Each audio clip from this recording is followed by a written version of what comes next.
ወንድ አይደለ እንዴ? የለውም ወይንስ? እንደዛ አይደለም። በእውነት ተሳስመን እንኳን አናውቅም። እሱ ስትገረሚ ታወሪዋለሽ።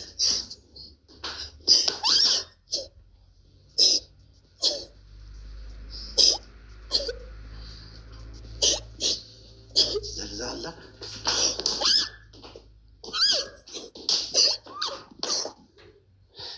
እዚህ ብቀጣሽ ኖሮ የትም ባደረሽ ነበር። አይ ሲኖላ በጣም ትገርሚያለሽ። ለአንቺ በወገንኩ እንዳይጎዳሽ ባልኩ በተከላከልኩ አያገባ። በህይወቴ ልቤ እንደዚህ ተሰብሮ አያውቅም።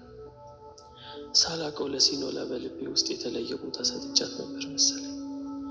በእሷ መከዳት አመመኝ። ከባድ ነው የሆነብኝ። አንዳንዴ መልካም ያደረግን መስሎን ያደረግነው ነገር ከራሱ ከሰውየው እንደማይፈለግና በማያገባ እንደገባ መሰማት በጣም ያማል። በአጋጣሚ ቤት ገብተሽ ልቤ ላይ ጠባሳ አሳልፈሽች።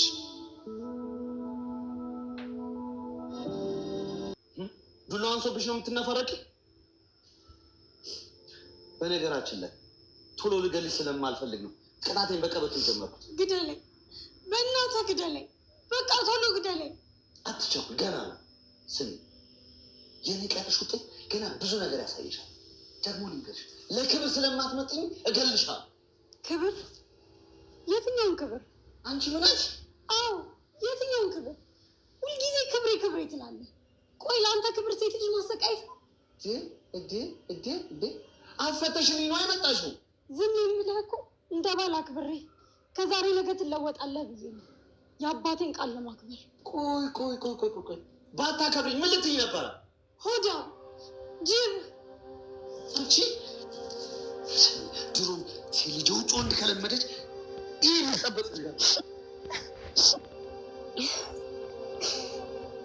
በቅሎ። ሰላም ቤተሰብ እንዴት ናቸው? አለን እግዚአብሔር ይመስገን። እንግዲህ ዛሬ በሲኖላ ድራማ ካች ብለናል ማለት ነው።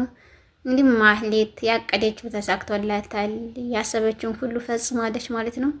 እንግዲህ ሲኖላን አስይዛታለች ማለት ነው። ያን ነበር ስትመኝ የነበረው። ድቤ አግኝቷቸዋል ማለት ነው። ያለችበትን ቦታ ሄዶ ጠቁማ ነበረ ባለፈው ሳምንት። አሁን ግን አስይዛቸው እሱ እጅ ገብታለች ማለት ነው ሲኖላ። ድቤም በጣም እየደበደባትና እያሰቃያት ይገኛል። አንቺ ክብሬን አዋረድሽ፣ ክብሬን እኮ በጣም ዝቅ አደረግሽ እያለ ይናገራት ነበረ። ድቤም ያንተ ክብር ምንድን ላይ ነው? ምንስ እንድነው ክብርህ? ምክንያቱም አንተ ክብር ታውቃለህ፣ ሴት ልጅ ማሰቃየት ነው፣ ሴት ልጅ መደብደብ ነው ክብርህ። ይሄ ክብር አይባልም እያለ በምትናገርበት ሰዓትም ዝም በያፍ ጨመረሽ እንደመጣሽ አይደለ ከጎረምሳ ጋር ከማንም ጎረምሳ ጋር እየተገለበሽ እያለ እሱም ብዙ ይላታል።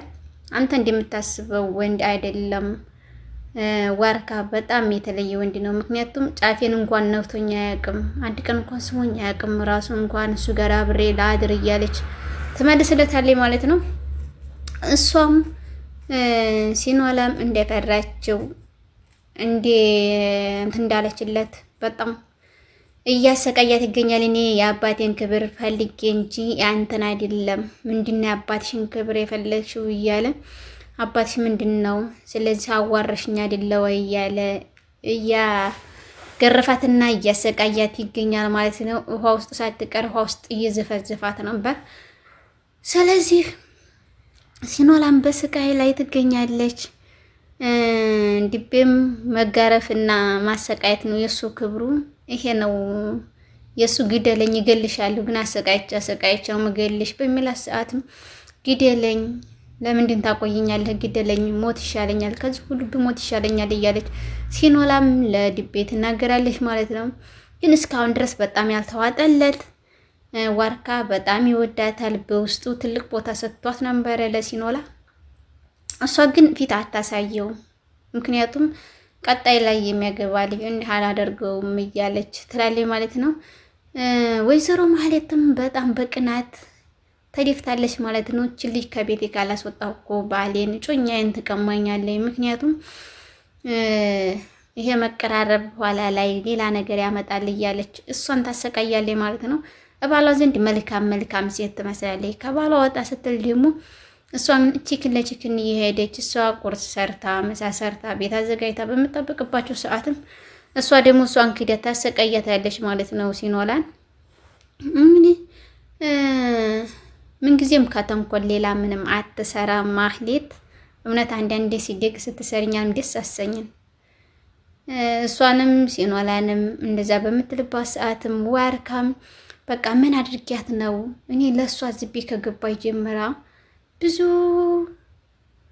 ነገር እየተለወጠ ነው። ሲቀጥልም ደግሞ በቃ የእሷ ነገር ያለ ቦታ በውስጤና በልቤ ውስጥ ያለ ቦታ በጣም ትልቅ ነው።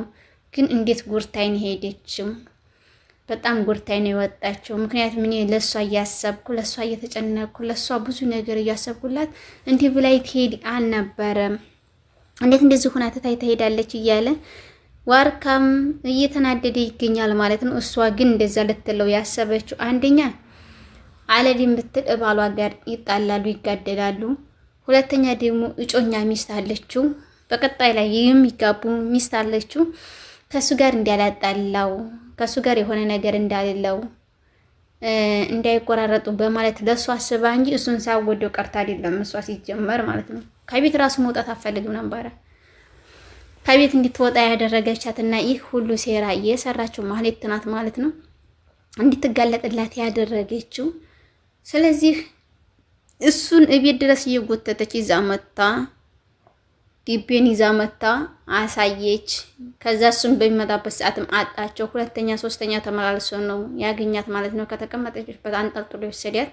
ቤቱ በሚያስገባበት ሰዓት ቤቱን ዘግቶ ብቻዋን ሲደበድባት ነበር ማለት ነው።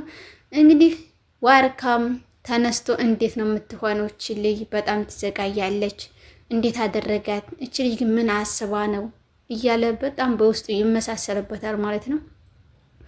እሷም በቃ ነይ ሂጂና አሳይኝ፣ ካላሳየሽኝ የዲቤን ቤት አንቅሻለሁ፣ የመጨረሻና የመጨረሻችን ጊዜ ነው እያለ ማህሌትን ያስፈራራታል ማለት ነው። እሷ ደግሞ ምንድን ላደርግ ነው ማሳይ? አላሳይም፣ ምክንያቱም አጣር ተጠይቀ ደረስ እንጂ እኔ አልናገርም፣ እንኳንም ወጣች እያለች ስትጎራ ነበረ። እሱ ግን ፈልጎ አግኝቶታል። ዋርካን በማገኘበት ሰዓትም ሂዶ በሚጠይቅበት ሰዓት ሲቆረቁር ዲያ ስከፍትለት ሲኖላም እንዴት መጣህ? ምን ልትሰራ ነው የመጣኸው? አለ እኮ ለምንድን የመጣኸው ሲል እንዴት አደረገሽ ብሎ በሚጠይቅባት የኔን ተወ ምንችም እንዳለሁ አለው ብቻ እግዚአብሔር ይመስገን እያለች ትላለች ማለት ነው። ሲኖላ በጣም ስለገረፋት በጣም ስላሰቃያትም ብዙ ነገር ስላሳያትም ልትናገር ግን አልቻለችም። አንቺን ካልወጣሁ አይቻልም፣ መውጣት አለብኝ፣ ነይ እንውጣ ከዚህ ከቤት ውጭ እያለ ወርካም የግተታት ነበረ። እሷም ደግሞ አልወጣም፣ ከዚህ መውጣት አልችልም፣ ምክንያቱም ሌላ ችግር ይፈጠራል፣ መልሶ ደግሞ እዛ ቤት ተመልሼ መግባት አልፈልግም እያለችው ነው ማለት ነው። እንደዛ ብለው በሚጨቃጨቁበትና በሚነጋገሩበት ሰዓትም ድቤ ከውስጥ ነበረና ድንገት ዲብ አለ እንደስሙ ማለት ነው። በሚመጣበት ሰዓትም በጣም ፊት ለፊት ካያቸው በጣም ተናዷል።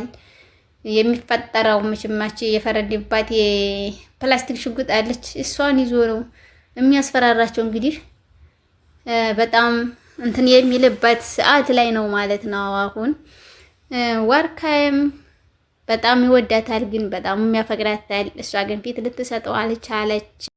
ሲኖላም መልካም ፊት አላሳየችውም ማለት ነው ለዋርካ። ምክንያቱም ይሄን ነገር ካሳየሁት ሌላ ነገር ይፈጠራል እያለች እራሷን ደብቃ ትገኛለች ማለት ነው። በቀጣይ በአዲስ ቪዲዮ እስከምንገናኝ መልካም ሰዓት እላለሁ። ላይክ፣ ሼር፣ ሰብስክራይብ ማድረጋችሁን አትርሱ። በጣም አመሰግናለሁ።